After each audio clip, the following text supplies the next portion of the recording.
السلام عليكم ورحمة الله وبركاته أحبائي وأصدقائي في قناتي قناة أبو رشيد. أنا يمكن مش محضر للفيديو ده أي حاجة، بس في حبة مواضيع كده كنت حابب أتكلم فيها، وخصوصا بعد ما شفت الفيديو الأخير بتاع مدام زاهية داوود ولمت العيلة. هقول لمت العيلة الصغيرة، محمد وطارق والعم السوقي والخالة حلمية مع بعض، واستقبال الخالة حلمية لولاد زاهية داوود.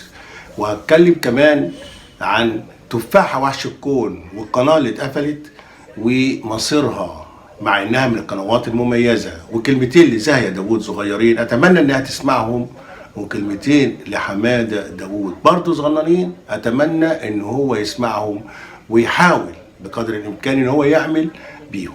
يلا بينا هنشوف ايه ونتكلم ازاي عن المواضيع اللي انا طرحتها عليكم ديت، واتمنى ان تعليقاتكم تكون في صلب محتوى الفيديو.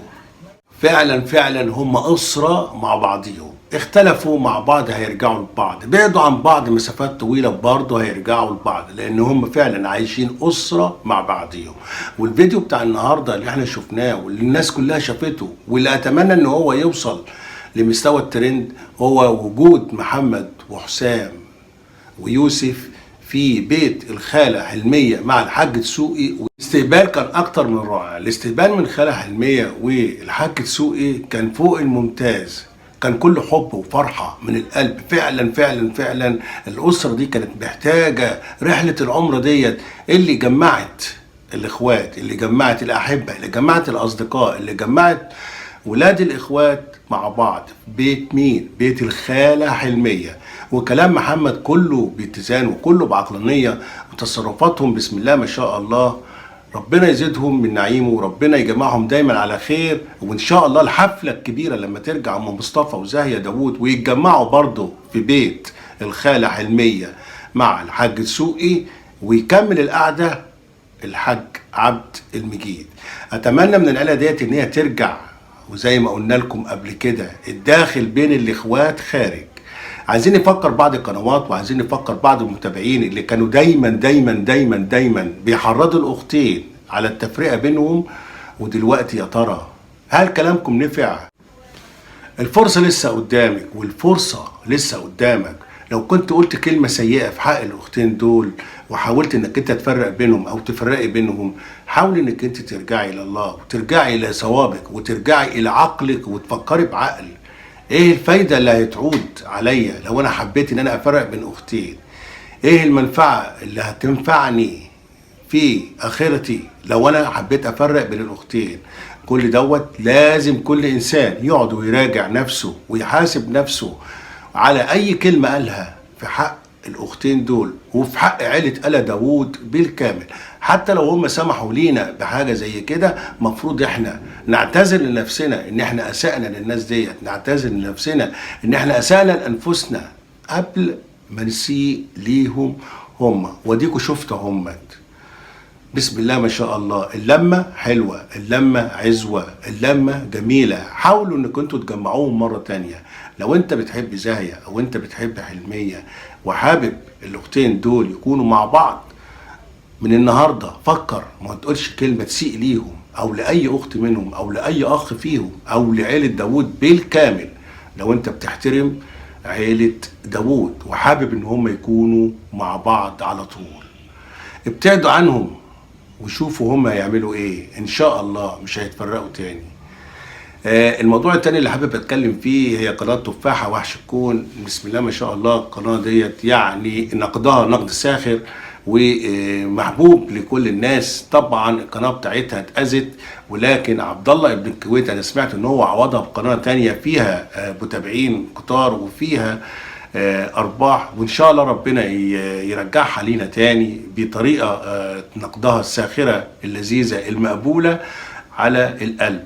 واتمنى ان احنا ما نفكرش ان احنا نأذي بعض، بل نحاول ان احنا نساعد بعض. اما كلامي دلوقتي فانا هبدأ بكلمتين للاخت زاهية داوود وهي في الاراضي المقدسة. وانا سمعت ان هي رايحة المدينة المنورة لزيارة قبر الرسول. عايز اقول لزاهية داوود وبمناسبة المنتدى اللي حضرتك على ثبتاه في المنتدى عندك، عايز اقول المتابعه اللي دعت عليكي بدعوه زي كده كان من الافضل، بس انا عارف انك انت دمك حامي وما بتقبليش الغلط، بس انت في مكان مقدس زي دوت. لو قلت لها حسبي الله ونعم الوكيل فيكي، لو دعيت لها بالهدايا، انت هتكسبي كتير كتير كتير كتير كتير جدا. لان المكان دوت مش محتاج ان احنا نبص للتعليقات السلبيه. من حقك انك انت تردي بطريقتك الخاصه، ومفيش حد يفرض عليكي انت هتقولي ايه او تردي ازاي. وردة فعلك هي تعتبر مناسبة للكومنت دوت، بس مش في المكان دوت. اتمنى انك انت تدعي لكل متابعينك وتسامحيهم من كل قلبك، وتطلبي منهم السماح في وقت زي دوت، ببركة رسول الله صلى الله عليه وسلم. وان شاء الله ترجعوا وتتلموا مع بعض مرة تانية.